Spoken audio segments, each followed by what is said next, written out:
What the hell? Hey, black guy. Yeah, you. What are you doing sneaking around this house? Drop whatever you're stealing and get your hands up now. Officer Derek Mitchell yanks Dr. Frederick Taylor away from his own front door, slamming him face first against the wall. Frederick, a black man in a tailored suit, drops his house keys as Mitchell kicks his legs apart.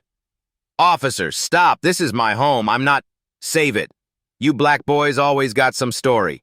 Trespassing, breaking and entering. I'm State Senator Frederick Taylor. Mitchell doesn't even pause. He's reaching for his handcuffs. I wrote the trespassing law you're about to arrest me under. Mitchell freezes. His hand stops mid-reach. For 3.4 seconds, his face shows he knows. He absolutely knows this black man is telling the truth. Then he snaps the cuffs on anyway. Have you ever been guilty of existing while black? What comes next will show you exactly what happens when the law becomes a weapon against the people it's supposed to protect. But let's rewind. 6 hours earlier, the State Capitol Building, Committee Hearing Room. Dr. Frederick Taylor stands before a legislative panel presenting his Criminal Justice Reform Act, Senate Bill 285. He's wearing the same suit he'll be arrested in later that day. On the wall behind him, C-SPAN cameras record every word. The trespassing statute, as currently written, gives officers too much discretionary power, Frederick tells the committee. My amendment requires probable cause beyond mere presence.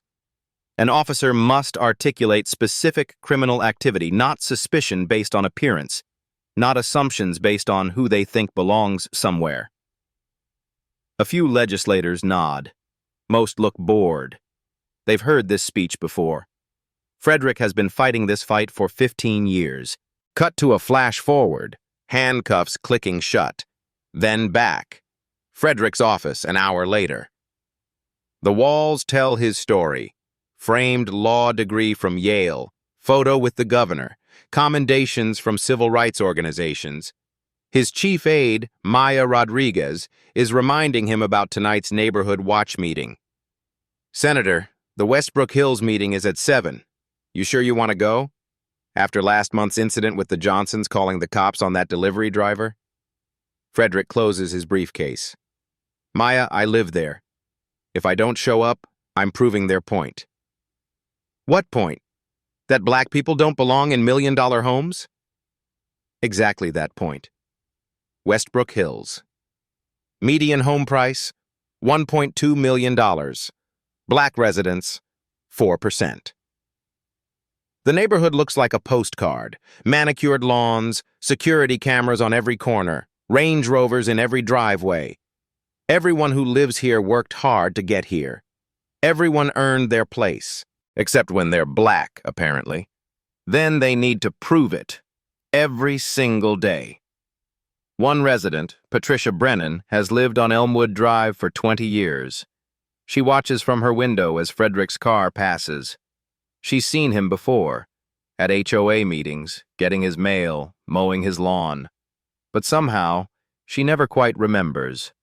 Some faces just don't stick in her mind the way others do. Meanwhile, across town, Officer Derek Mitchell is wrapping up his shift briefing. 12 years on the force, dozens of commendations for what his captain calls proactive policing. Mitchell's good at his job. He keeps Westbrook Hills safe. He keeps the right people safe. His sergeant gives him the evening assignments.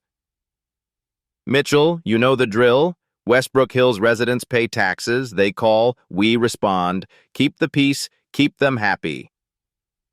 Mitchell nods. He knows exactly what that means. Frederick arrives home at 5:48 p.m. He parks in his own driveway, the one with his name on the deed. He gets out with his briefcase and dry cleaning. The neighborhood cameras catch everything. They always do. Security is important in Westbrook Hills. Frederick fumbles with his house keys at the front door. Drops them. Picks them up. Perfectly normal behavior for someone juggling too many things. But through Patricia Brennan's window, it looks different. It looks suspicious. It looks like someone who doesn't belong trying to figure out how to break in. She picks up the phone. Yes, police? There's a black man trying to break into a house on Elmwood Drive, 523 Elmwood. No, I don't think he lives here. I've never seen him before. He's looking around nervously, fumbling with something. Maybe he's trying to pick the lock? I don't know. I just know he doesn't belong here. The dispatcher asks if she's certain this isn't the homeowner. Patricia pauses. Is she certain? She's seen Frederick before, hasn't she? At that meeting a few weeks ago? But no, that can't be right. The black man at the meeting was different, wasn't he? I'm certain, she says. Inside his home, Frederick is putting away groceries, talking to Maya on the phone about tomorrow's vote on SB 285. Through his kitchen window, he doesn't see the police cruiser pulling up to his curb. He doesn't see Officer Mitchell stepping out, hand already moving toward his weapon. He doesn't know that in the next 14 minutes, his entire life, everything he's built, everything he's fought for, is about to be tested. Dr. Frederick Taylor has spent 15 years fighting for justice in the courtrooms and committee halls. He has no idea he's about to become a case study in the very system he's trying to fix. The knock on his door is loud, authoritative, the kind of knock that says this isn't a friendly visit. And when Frederick opens that door, everything changes. The body cam footage begins at 5:54 p.m., timestamp visible in the corner. Officer Derek Mitchell is standing at Frederick's front door. His posture is aggressive, shoulders back, chest forward, one hand resting on his holster. When Frederick opens the door, confused, Mitchell doesn't introduce himself properly, doesn't explain why he's there, just starts with commands. Sir, step outside now. Frederick blinks.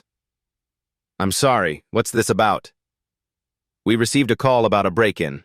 ID. Let me see some ID. Frederick's practiced at this. He's a black man in America. He's been practicing this his entire life. Stay calm, hands visible. No sudden movements. Comply, de-escalate, survive. Officer, I'm Dr. Frederick Taylor. This is my home. I'm happy to show you identification. But Mitchell's already moving forward, crowding Frederick toward the lawn.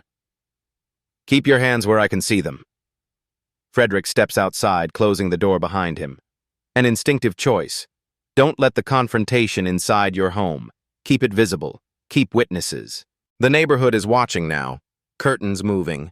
Phones coming out. I'm getting my driver's license from my wallet, Frederick says slowly, reaching for his back pocket. Mitchell's hand moves to his weapon. I said don't move. Frederick freezes, hands shooting up. His wallet is halfway out of his pocket. His house keys are still on the ground where he dropped them earlier.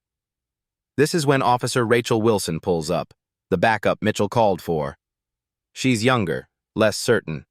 She looks at the scene and something doesn't quite add up in her mind. The man is in a suit. The house behind him is clearly expensive and well-maintained. His car in the driveway is new. Derek, what have we got? She asks. Suspect refuses to comply, Mitchell says, which isn't true. The body cam will later show Frederick has complied with every command. Says he lives here. Wilson turns to Frederick. Sir, do you have proof of residence? Finally, a reasonable question. Frederick seizes it. Yes, officer, inside the house. My driver's license shows this address 523 Elmwood Drive. My mail is in the mailbox. My car is registered to this address. It's right there in the driveway. But Mitchell cuts her off before she can respond. I don't care about your excuses. This is when the neighbors start emerging. Patricia Brennan is the first, rushing over like she's providing crucial assistance to a dangerous situation. An elderly white couple stands on their porch watching. A younger white man starts recording on his phone. Officer, I'm the one who called, Patricia announces. I've lived here 20 years and I've never seen this man before. Frederick turns to her, trying to keep his voice level. Mrs. Brennan, we met at the HOA meeting 3 weeks ago. I moved in 6 months ago. I'm Senator Frederick Taylor. Patricia's face does something complicated. There's a flicker, maybe recognition, maybe doubt, but it passes quickly. I don't recall that, she says firmly. Mitchell uses this as confirmation. Sir, last warning. Hands behind your back. Officer Mitchell. Frederick tries one more time. My name is Frederick Taylor. I'm a state senator. I represent District 14. This is my home. I'm not trespassing. I'm not breaking any law.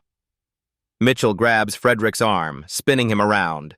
The first handcuff clicks shut at exactly 6:05 p.m. You have the right to remain silent.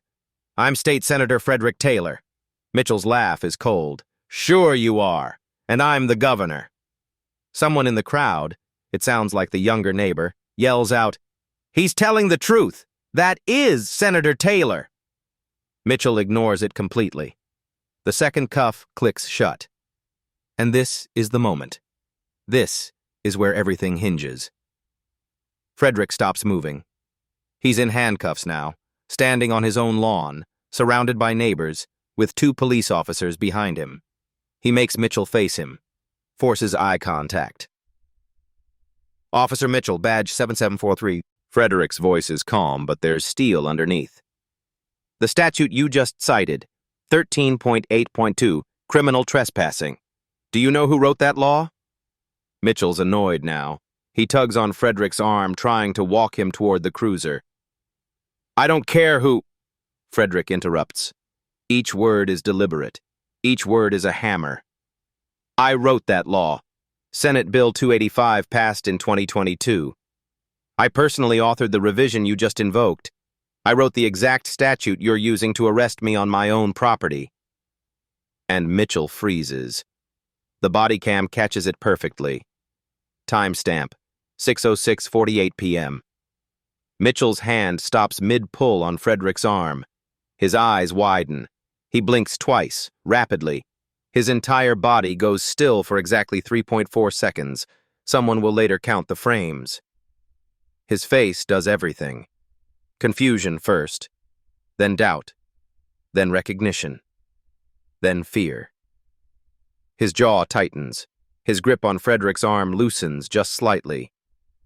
You can see it. The moment he knows.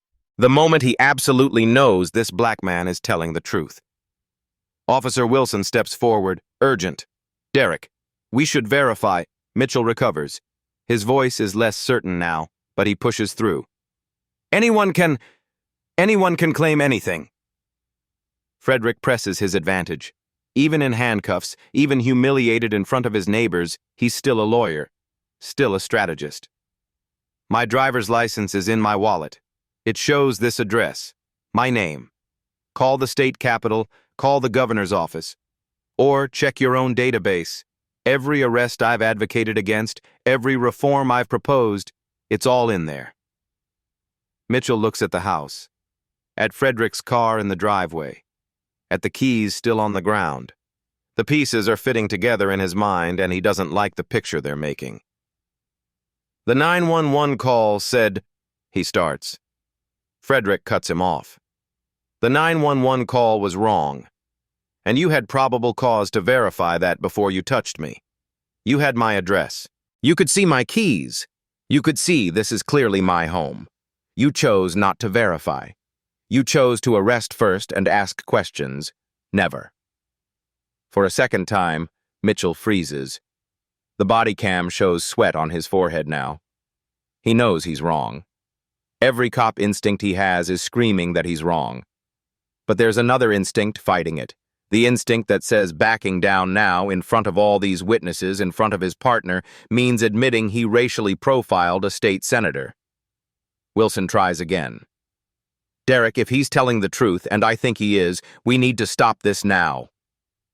Mitchell makes his choice. The wrong one. We're taking him in for verification, standard procedure. Frederick's voice drops low. Only Mitchell and Wilson can hear. Officer Mitchell, what you do in the next 10 seconds will define your career, and possibly your freedom. Mitchell pauses. 1 second, 2 seconds, 3. Let's go. He walks Frederick to the cruiser. His movements are jerky now, uncertain. His hand trembles slightly as he opens the back door. The neighbors are recording everything. Patricia Brennan is standing silent now, her face pale. Someone yells, "Officer, he's a senator! This is on camera!" Mitchell yells back louder than necessary, "Step back, everyone!" Frederick, even now, even being shoved into the back of a police car on his own property, keeps his dignity. He speaks clearly to the phone cameras recording everything. Record everything. Time 6:08 p.m. Officer Derek Mitchell, badge 7743, arresting State Senator Frederick Taylor at 523 Elmwood Drive, my legal residence. After I informed him I authored the statute he's citing. Officer Wilson, badge number please? I want both officers documented. Wilson's voice is quiet, guilt already setting in. Badge 5521. The car door slams shut. Frederick sits in the back, handcuffed, watching his neighborhood through metal grating, watching Mitchell's hands shake on the steering wheel. Both men know the truth now. Frederick Taylor isn't just another arrest. He's a state senator. He wrote the law. And Officer Derek Mitchell just made the worst mistake of his life, knowingly. Mitchell radios dispatch. His voice is strained. Dispatch, transporting suspect to booking. Charge is criminal trespass. Copy, ID. There's a long pause. He claims to be State Senator Frederick Taylor. License matches the address, but the dispatcher interrupts. Wait, say that again? Senator Taylor? Yeah, he's claiming he wrote the trespass statute. There's background noise. Someone saying, "Oh shit." Then, Mitchell, stand by. Mitchell and Wilson sit in silence. The engine is running, but they haven't moved yet. Wilson finally speaks. Derek, what did we just do? Mitchell doesn't answer. He just stares ahead, gripping the steering wheel. In the back seat, Frederick watches his home disappear as the cruiser finally pulls away. He's thinking about every constituent who sat in his office describing exactly this scenario. He always believed them. Always. But believing and experiencing are different universes. And now he's building a case. Every word documented. Every moment recorded. Because Frederick Taylor didn't just become a victim tonight. He became the evidence. The precinct parking garage. 6:22 p.m. Frederick is escorted inside, still in handcuffs. Mitchell walking behind him, not beside him. Other officers in the garage stop what they're doing and stare. Word has already spread. Someone made a call. Someone always makes a call. One officer mutters to his colleague, "That's Senator Taylor." Mitchell snaps, "Clear the area." Frederick speaks over his shoulder, calm but deliberate. "Officer, you had a chance to fix this. You chose not to. That choice matters." Mitchell's face hardens, but he says nothing. The booking desk. Sergeant Thomas Reynolds is already standing, phone in hand. He's black, 55, been on the force for decades. His face shows he knows exactly what's happening and exactly how bad this is. "Mitchell," Reynolds' voice is hard. "In 12 years, I've never seen you make this big a mistake. I responded to a 911 call. You arrested a state senator on his own lawn after he told you he wrote the law you cited. I watched the body cam feed. I saw you freeze when he told you, and you arrested him anyway." Mitchell's face goes pale. "The feed is already live-streamed to supervisor on duty. Protocol for senator interactions. Captain Morrison saw everything." The room shifts. Other officers are pulling out phones, searching Senator Frederick Taylor. Officer Wilson's hands are shaking as she reads the results. Her face shows horror. Reynolds moves around the desk to uncuff Frederick personally. "Senator Taylor, I apologize on behalf of—" "Don't apologize yet, Sergeant Reynolds." Frederick's voice is still calm, strategic. "I want everything documented. Process the arrest. Full booking." Mitchell looks confused. He wants to be processed? Frederick turns to face Mitchell directly. "Officer Mitchell, you froze when I told you. You knew I was telling the truth. Your face, your body language. You believed me. And you arrested me anyway. That's not ignorance. That's choice. I want that choice documented. Mitchell goes pale, silent. Reynolds looks at Frederick with something like respect.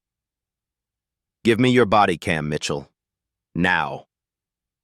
Captain Jennifer Morrison emerges from her office. She's white, 48, and she looks like someone who just watched their entire career flash before their eyes. Because she did. On the live body cam feed. Senator Taylor, I don't know what to say. Say you'll investigate. Say you'll review the body cam footage. Say this will be handled correctly.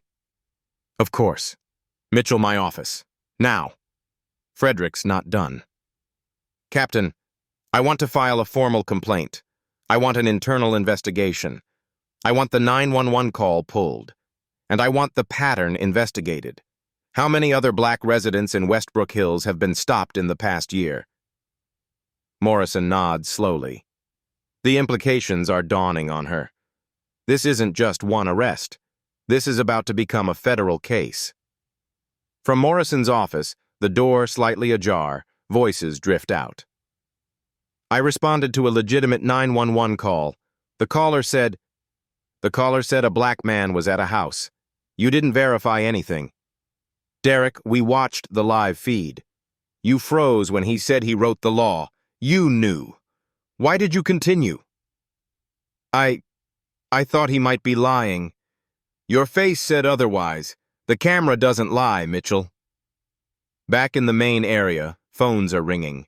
Media, governor's office, Frederick's aide, Maya. Within 18 minutes of his arrest, the story is going viral.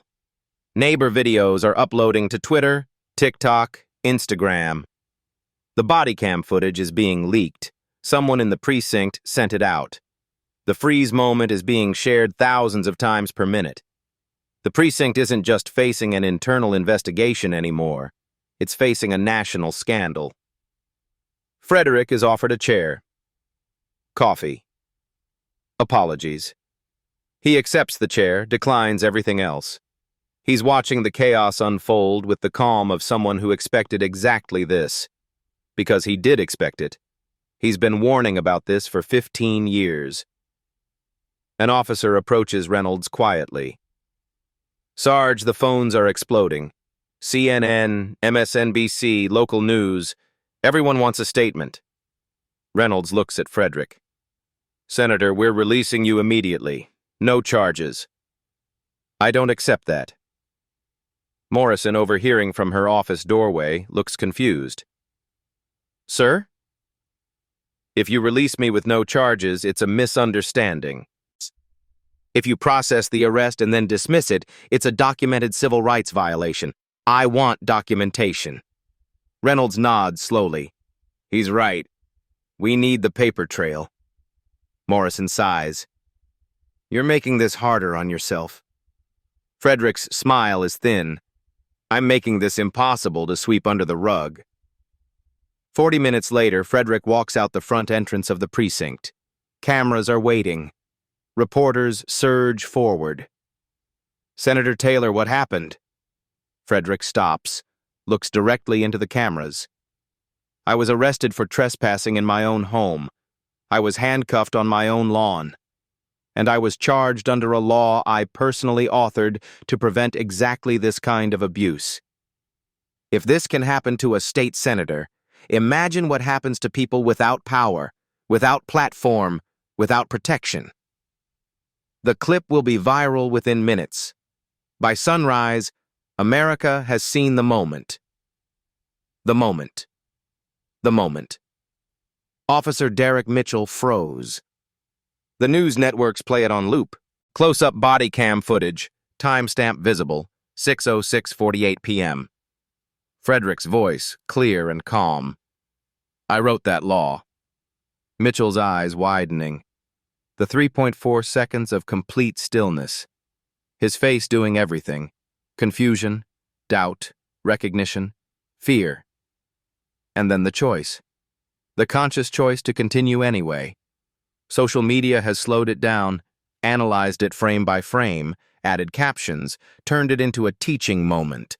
The freeze becomes a symbol, not of hesitation, of recognition followed by deliberate action. The evidence dump is comprehensive. Frederick's credentials scroll across screens. Yale Law, class of '98, state senator since 2016, Criminal Justice Reform Committee chair, his photo with the governor, his commendations from civil rights organizations. Senate Bill 285 is displayed in full. The law requiring probable cause for trespass arrests. The law specifically written to prevent arrests based on appearance or assumption. The law Frederick personally drafted, personally fought for, personally passed. And then the full body cam footage. 14 minutes from door knock to car door closing. 0 probable cause shown. Frederick complying with every command. Mitchell escalating at every opportunity. The 911 call is released. Patricia Brennan's voice, "There's a black man trying to break into a house." The dispatcher asking if she's certain it's not the homeowner. Patricia, "I'm certain." She wasn't certain. She just assumed. She always assumes. Property records confirm Frederick purchased the home 6 months ago, paid in full. His name is on every document. And then the data journalism begins. News investigations expose the pattern. Westbrook Hills, 51 police calls on black residents in 18 months. 0, not 1, resulted in actual criminal charges. The comparison is damning. The neighboring all-white community had 3 police calls in the same period. Officer Mitchell's record is pulled. Mitchell's 78% of his stops involved people of color in a district that's 12% minority. The numbers don't lie. The pattern is irrefutable. By midday, the state Senate has called an emergency session. Frederick's colleagues, many of whom nodded politely at his reform proposals but never really pushed them, are suddenly on fire with righteous anger. Senator Gregory Williams, a white man who's represented his district for 20 years, takes the floor. "Senator Taylor has been warning us for years. We nodded. We sympathized. We didn't act. Now he's been arrested under the very law he improved. We all saw Mitchell freeze. We all saw the moment Mitchell knew the truth and chose to ignore it. If we don't pass comprehensive reform now, we're not just complicit, we're accomplices." The chamber erupts in applause. Suddenly everyone wants reform. Suddenly everyone sees the urgency. It took a senator getting arrested for it to matter. Meanwhile, Patricia Brennan is facing reporters on her doorstep. She looks smaller than she did the night before, less certain. "Mrs. Brennan, did you know Dr. Taylor was your neighbor?" I had seen him, but HOA records show you attended the same meeting where he introduced himself 3 weeks ago. I don't remember every person. Do you remember every white neighbor? Patricia closes the door. No answer. But the answer is obvious to everyone watching. Within 48 hours, civil rights attorney Benjamin Cole is on a video call with Frederick. "We've got 14 other plaintiffs from your neighborhood alone, Fred. Black professionals, all stopped or questioned in the past 18 months. This is a class action. Federal civil rights violation." "I don't want a settlement, Ben. I want systemic change." "You can have both. Sue the department, use the award to fund the reforms you've been proposing." "The Implicit Bias Training Institute?" "Exactly. Make them fund their own rehabilitation." Ben leans forward. "And Fred, that freeze moment? That's consciousness of guilt. That's a prosecutor's dream. We have him." 3 days post-arrest, Officer Rachel Wilson sits in an internal affairs conference room. She's made a choice that most cops never make. She's telling the truth. "I observed Officer Mitchell escalate a situation that didn't require escalation. I observed him ignore evidence, the keys, the address, the car. I observed him dismiss Senator Taylor's credible claim. I saw him freeze. I saw the moment he knew Senator Taylor was telling the truth." The IA investigator leans forward. "And what did you do?" Wilson's voice cracks. "I didn't stop it. I followed Mitchell's lead because I was afraid. afraid of being labeled disloyal, afraid of retaliation. But watching that body cam footage, watching myself stand there and do nothing, I'm more afraid of what we become if we stay silent. Her testimony becomes the prosecution's cornerstone, a cop testifying against another cop. It almost never happens. But Wilson is 28 years old, and she just watched her entire understanding of policing shatter in 3.4 seconds. The viral moment keeps spreading. Hashtags trend, #I wrote that law. He froze. Arsha 523 Elmwood. Celebrities amplify it. Other black professionals share their stories, stopped in their own neighborhoods, questioned at their own homes, asked to prove they belong in spaces they own. The protests start. Small at first, then massive. Signs read, "If it happened to a senator, what about us?" 3.4 seconds of truth. We all wrote that law. And then there's the archival footage that goes viral. Frederick Taylor, 2 years ago, speaking to the Legislative Committee about the need for trespass law reform. The current statute allows arrests based on officer suspicion alone, Frederick told them. My amendment requires articulable facts. Officers must identify. Was there signage? Was there forced entry? Was there damage? Mere presence, especially at one's own property, cannot be criminal. We cannot allow a law designed to protect property to criminalize skin color. Word for word, he predicted his own arrest, and now everyone can see it. By the end of the week, the police union is in crisis. A disciplinary hearing is scheduled. Mitchell is suspended pending investigation, and the union membership is divided. 54% vote not to contest his termination. 46% want to fight. The institution is cracking, slowly, painfully, but it's cracking. Frederick returns to the state Senate chamber 1 week after his arrest. Standing ovation. He waits for silence, then delivers the speech that will define the moment. I stood on my lawn with my keys in my hand. I said, "This is my home." I was not believed. Officer Mitchell froze. For 3.4 seconds, he knew the truth. His face showed it. His body showed it. And then he chose, consciously chose, to arrest me anyway. That freeze wasn't ignorance. It was the moment between knowing right and choosing wrong. I understood something that day, not intellectually but viscerally. The law protects you only if the system believes you deserve protection. And too often, the system decides based on skin color. I wrote a law to fix this. It didn't work, because laws are enforced by people and people carry bias. So here's my proposal. Mandatory body cams, independent review boards, implicit bias training with consequences, and accountability. Real, immediate, transparent accountability. The vote is 38-2. Senate Bill 285, revised and strengthened, passes. One arrest, one freeze moment, one man's refusal to stay silent. The ripples are just beginning. The Internal Affairs Conference Room, 1 week later. Lead investigator Daniel Anderson sits across from a wall of monitors, all showing the same thing from different angles, the freeze. Anderson is a black man, 51, who's investigated hundreds of officers over his career. He's seen everything. Brutality, corruption, negligence. But this is different. This is racism caught in real time, frame by frame, impossible to deny. He pulls up the analysis, frame by frame breakdown of Mitchell's freeze, 3.4 seconds, 204 frames. A body language expert has annotated each one. Recognition response, fear activation, cognitive calculation, decision implementation. This isn't ignorance, Anderson tells his team. This is Mitchell hearing the truth, recognizing it in real time.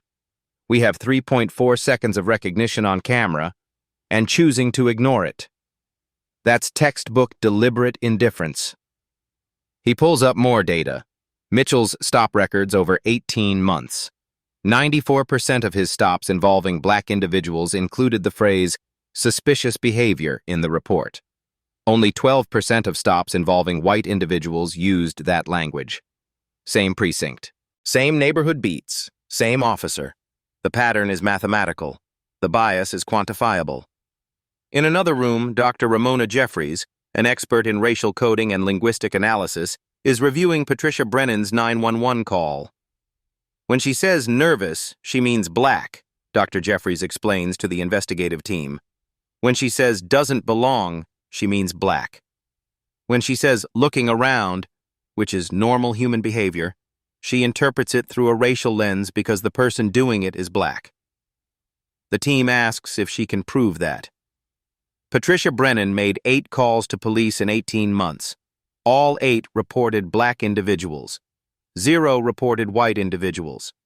The statistical probability of this being random, given the neighborhood demographics, is 0.002%. This isn't vigilance.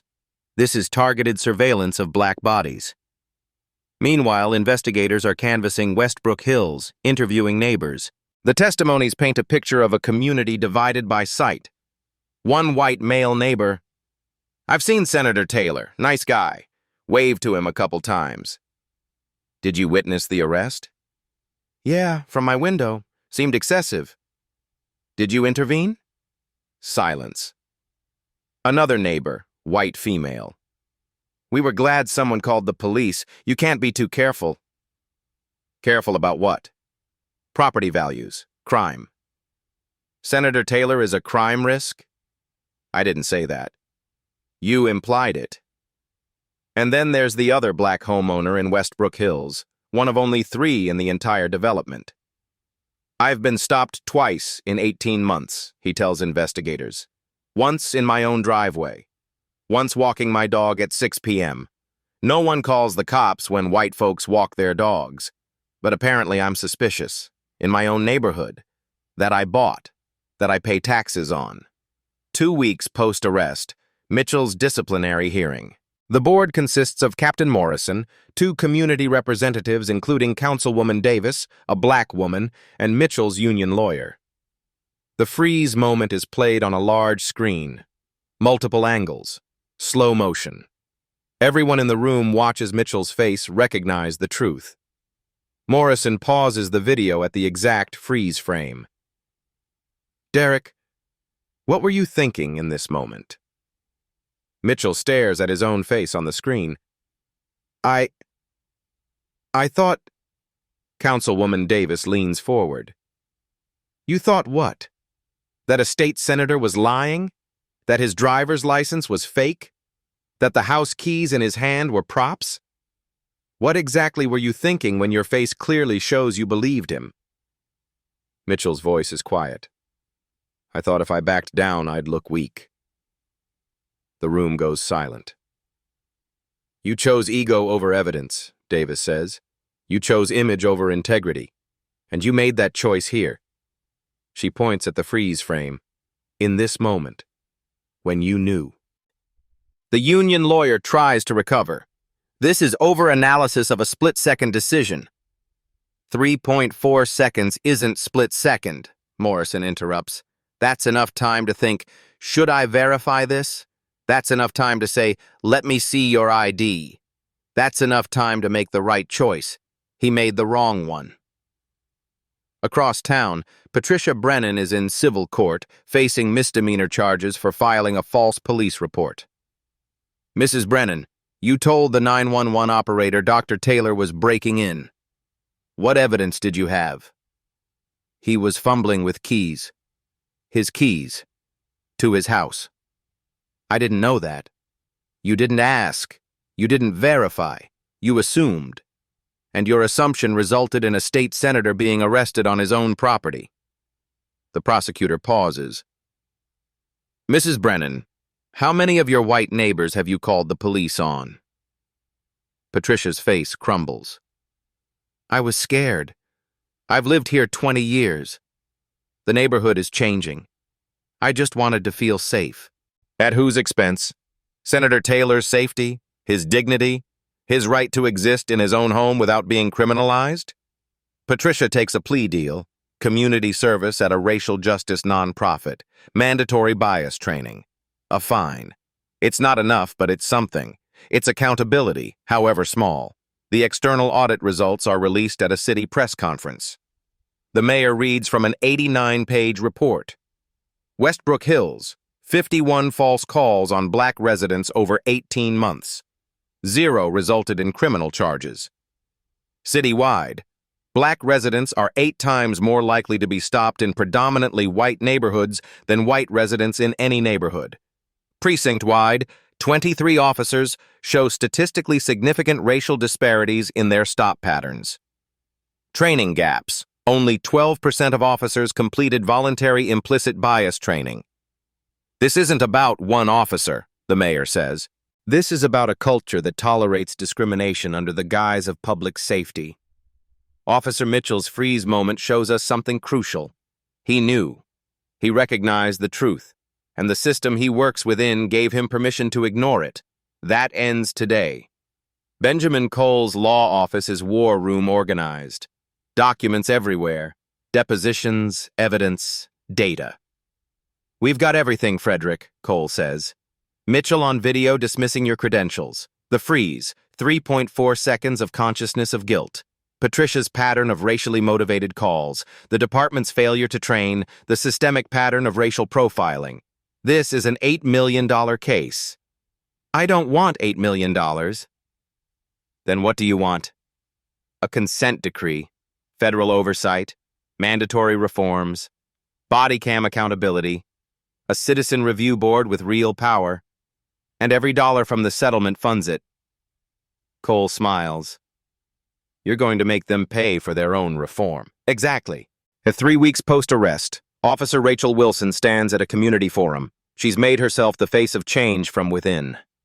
Other officers warned her this would end her career. She's doing it anyway.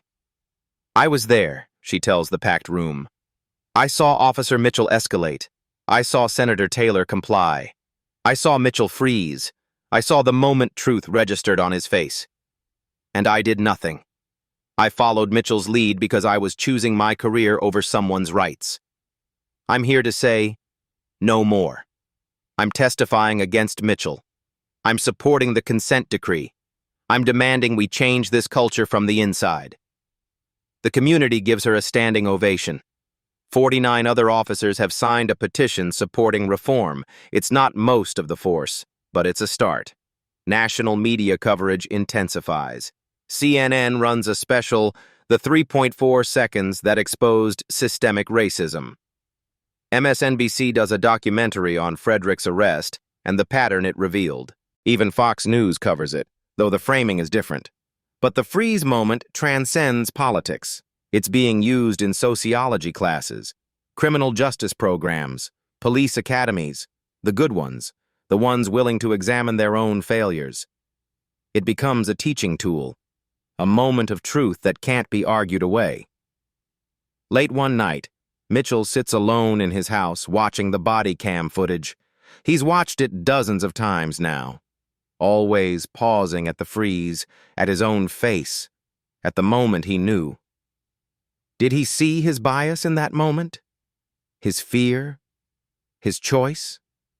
We can't know what Derek Mitchell thinks or feels, but the system can't wait for his awakening. It has to act. The police union meeting is heated, voices raised, accusations flying. We defend our own, the union president says. Wilson stands. Even when they're wrong? Innocent until proven guilty. Sergeant Reynolds, who's been quiet until now, speaks up. We have proof. We have video. We have a 3.4 second freeze where he knew and chose wrong. If we defend this, we lose all credibility. We lose the community. We lose our purpose. A young officer, fresh out of the academy, adds, I joined to serve, not to profile. If the union defends profiling, I'm out. The vote is close. 54 to 46. The union will not contest Mitchell's termination. It's not a landslide, but it's enough. And late that same night, Frederick sits in his home office, staring at the arrest footage. Specifically, the freeze moment. Maya finds him there. "You've watched that 100 times, Fred." I keep replaying his face. "Right here." He pauses the video on the freeze. He knows. He absolutely knows I'm telling the truth. And then he chooses. How do people without power survive this, Maya? They survive because people like you fight. Frederick's voice is quiet, heavy with something between anger and grief. That man made me feel like a criminal in my own home. In those 3-4 seconds, he decided my dignity didn't matter. And I can't shake it. I can't shake the feeling that if I wasn't a senator, if I didn't have a platform, if I didn't have power, I'd just be another black man with a false arrest on his record.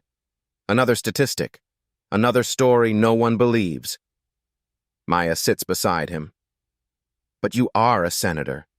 You do have power, and you're using it. That matters. Does it?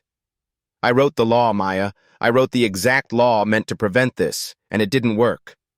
So you write a better one, and another, until it does work. Frederick closes the laptop. Yeah, until it does work. Outside his window, Westbrook Hills is quiet, peaceful, safe. For some people, it always has been. For others, it never was. 3 months after the arrest, the police disciplinary board convenes for final judgment. The room is packed, media, community advocates. Frederick sits in the front row, Maya beside him. Officer Wilson sits on the opposite side. She's here as a witness, as a fellow officer, as someone who chose truth. Mitchell enters with his lawyer. He looks smaller than he did that night on Frederick's lawn. Less certain, less powerful. The freeze moment is played one final time. Everyone has seen it by now. But playing it here, in this context, with Mitchell watching himself, it hits differently. The board chair speaks. Officer Derek Mitchell had 3.4 seconds to make the right choice. He made the wrong one. The body cam evidence is irrefutable. Dr. Taylor identified himself, provided his credentials, explained he authored the law being cited. And Officer Mitchell, in this freeze moment, recognized the truth. His face shows recognition. His body language confirms it. Micro-expression analysis confirms recognition and fear. He then chose, consciously and deliberately, to proceed with an unlawful arrest. This isn't a mistake. This isn't a split-second decision. This is malfeasance. Officer Derek Mitchell is terminated effective immediately. Mitchell's face doesn't change. Maybe he expected this. Maybe he's been expecting it since that moment on Frederick's lawn when he made the wrong choice. 2 weeks later, federal courthouse. The civil settlement is announced. Frederick stands at a podium, cameras everywhere. This settlement does 3 things. It compensates me for a violation no amount of money can truly address. It funds a 5-year federal oversight program for the police department. And it creates the Westbrook Community Policing Institute, body cam training, implicit bias education, and citizen review, all funded by this $4.2 million settlement. Officer Mitchell had 3.4 seconds to choose accountability. The city will now spend 5 years learning what he should have known. That presence isn't criminality. That skin color isn't suspicion. That dignity matters. The same day the state Senate floor, and it. Final vote on Senate Bill 285, revised and strengthened. The new provisions are read aloud. Mandatory body cameras for all police interactions. Independent review of all arrests where probable cause is disputed. Criminal penalties for false 911 calls motivated by racial bias. State funding for implicit bias training.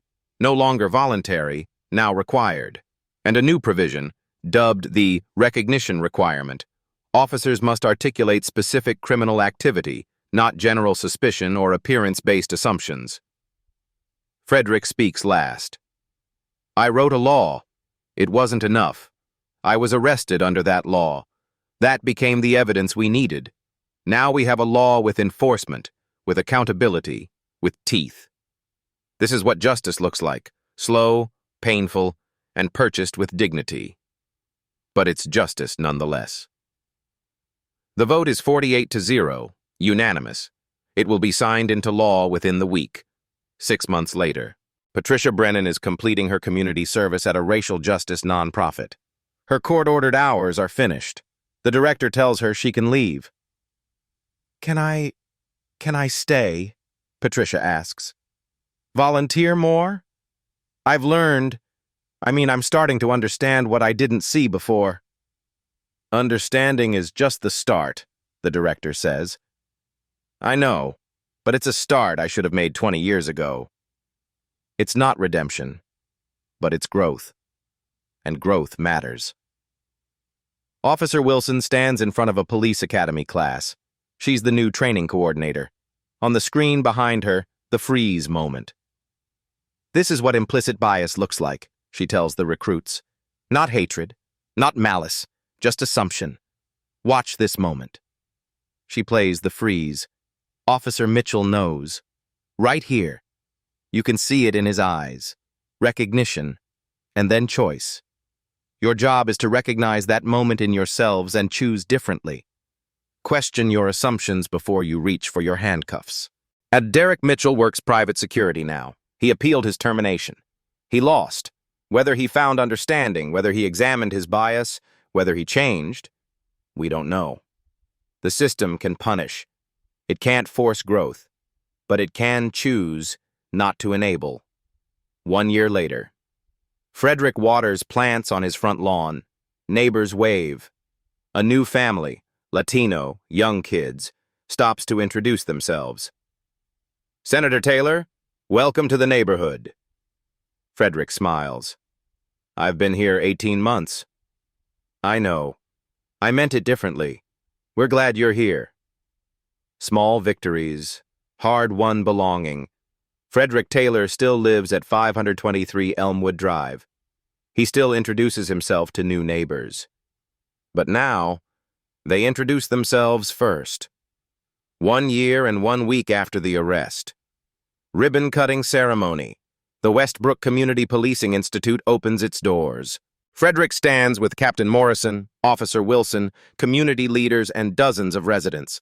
Black, white, Latino, Asian, a community that's slowly learning to see itself fully. This building was funded by a violation, Frederick says, but it exists to prevent the next one. Every officer who walks through these doors will learn what Officer Mitchell didn't know. Bias is invisible until it's challenged. Every officer will see that freeze moment, 3.4 seconds that changed everything. This institute challenges bias, every day, every officer, every interaction. The reforms are spreading. Chicago adopts the Taylor Protocol for probable cause verification. Atlanta mandates body cam review in all disputed arrests. Seattle models its Citizen Review Board on Westbrook's system. Police academies nationwide use the freeze moment as a teaching tool, a case study in the space between knowing right and choosing wrong. One arrest, one law, one freeze moment, one man's refusal to stay silent. The ripples are still spreading. Frederick speaks at a civil rights conference 6 months later. Someone asks him the question, everyone asks, was it worth it? It shouldn't have been necessary, Frederick says. But since it was necessary, yes, because I had power to fight back. Most people don't. This fight was for them. For everyone who's had someone freeze, recognize the truth, and choose bias anyway. Where are they now? Frederick Taylor, re-elected by a 34-point margin, chairs the Criminal Justice Reform Committee. Officer Rachel Wilson, training coordinator, commended for integrity. Sergeant Thomas Reynolds, promoted to lieutenant, leads Community Policing Division. Captain Jennifer Morrison, still captain, department complaints down 49%. Patricia Brennan, completed 200 volunteer hours, still attends racial justice workshops. Derek Mitchell, private security, declined all interview requests. Maya Rodriguez. Frederick's chief of staff manages reform implementation statewide. One evening, Frederick sits on his front porch. Sunset. The neighborhood is alive with kids playing, families walking, a community slowly becoming what it claimed to be. He thinks about the freeze, about 3.4 seconds, about the choice Mitchell made and the 1,000 choices everyone makes every day when confronted with their own bias. I wrote a law, Frederick says to Maya, who stopped by with case files. It failed me, so I wrote a better one. But laws are only as good as the people who enforce them and the community that holds them accountable. That's the work. Not one law, not one case, but the daily, unglamorous work of choosing to see each other as human beings. Mitchell had 3.4 seconds. We all have those moments. The question is, what do we do with them? And now, the question comes to you. Officer Derek Mitchell froze for 3.4 seconds. In that moment, he had a choice. He chose wrong. But here's the thing. We all have that freeze moment. That instant where we recognize our bias, our assumption, our prejudice. The question is, what do we do next? Mitchell had 3.4 seconds. You have a lifetime. Have you ever had that freeze moment when you realized you were wrong about someone based on how they looked? What did you do next? Did you correct course, or did you proceed anyway? Have you ever questioned why you felt uncomfortable, afraid, or suspicious of someone who looked different than you? Have you ever called the police because something felt wrong, but you couldn't articulate an actual crime? Have you ever assumed someone didn't belong somewhere based solely on their skin color? These aren't accusations. They're invitations to examine, to grow, to choose differently. Frederick Taylor's story is one story, but that freeze moment, that's universal. We all face it. The difference is, Mitchell's was recorded. Yours might not be, but it still matters. Because change doesn't start with laws. It starts in those 3.4 seconds. It starts with the choice you make when you recognize the truth. If this story moved you, share it. If it challenged you, sit with that discomfort. If it inspired you, get involved. Support criminal justice reform in your city. Attend community policing meetings. Question your freeze moments before they become someone else's trauma. And if you've experienced what Frederick experienced, know that you're not alone. Know that it's not your fault. Know that people are fighting for change. Subscribe if you believe justice is worth fighting for. Leave a comment. Have you ever had a freeze moment? What did you do? Like if you think these 3.4 seconds matter. Because they do. Because Officer Derek Mitchell proved that one moment of truth, and what you do with it, can change everything. What will you do with your 3.4 seconds?